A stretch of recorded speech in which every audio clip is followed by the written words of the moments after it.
Hey everybody, it's Mr. Carr again.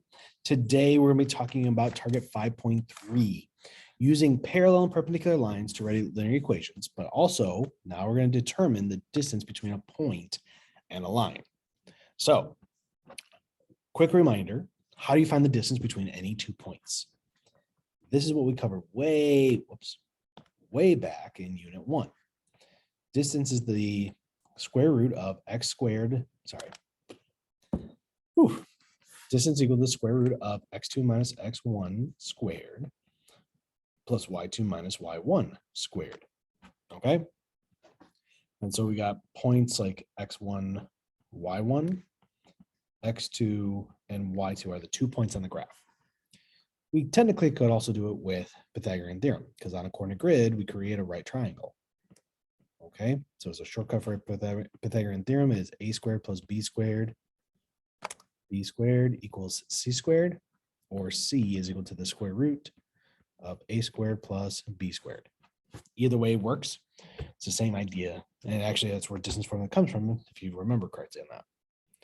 So why do we want to look at that again? Because we're going to find the distance between a point and a line. So to start this problem, let's graph the line.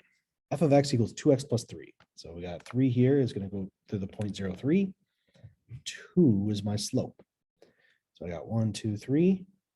And then my slope of 2 is going to go up 2 to the right 1, up to the right 1, and then so on. And I can go down 2 and to the left, and then down to the left, and so on. Okay. I just want to get plenty of points on there because it makes this problem a little easier. Nice. There we go. Yeah, whatever. Close enough. All right. From there, here's the thing to remember. The shortest distance between any two items, so in this case, a point and a line, is a perpendicular distance, okay? Shortest distance is the perpendicular distance. So what that means is that we can plug in, we can use what we did in the last class, we can find a perpendicular line here, okay? So here's my point, 6, 5. So it's 1, 2, 3, 4, 5, 6, 5. Here's point A. So my slope was 2. My perpendicular slope is a negative 1 over 2. So using that, I'm going to go ahead and connect this to the line itself. I'm going to make sure that it crosses at a specific point. So A goes up 1, to the left 2, up 1, to the left 2, and there we're crossing right there. Okay. I'm not going to draw a full line because that's the distance I want to find there. So that is passing through my point of intersection.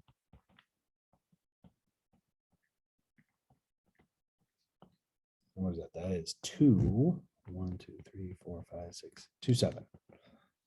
All right. From there, now we want to find that distance. You could do Pythagorean theorem because I can make a right triangle like that. Totally fine. I'm going to go ahead and do it with the distance formula. So I've got x2 minus x1. So let's call this x1, y1. We'll call this x2, y2.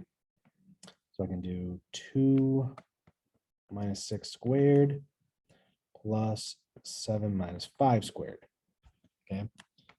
Yeah. All right. So then I can just solve this out. So I got d is equal to the square root. That is 2 minus 6 is a negative 4 squared. Plus 7 minus 2 is 2 squared. Negative 4 squared is going to turn into a positive 16. 2 squared is going to be a positive 4. And then this turns into the square root of 20. Now that is kind of an answer there. I'm going to go through the process real quick of breaking it down. We can take this square root of 20 and make it into like a more simplified version of the radical. We do that because of this. I start splitting up and say what multiplies to 20. Well, 4 and 5 multiply to 20. 4 has 2's. Okay.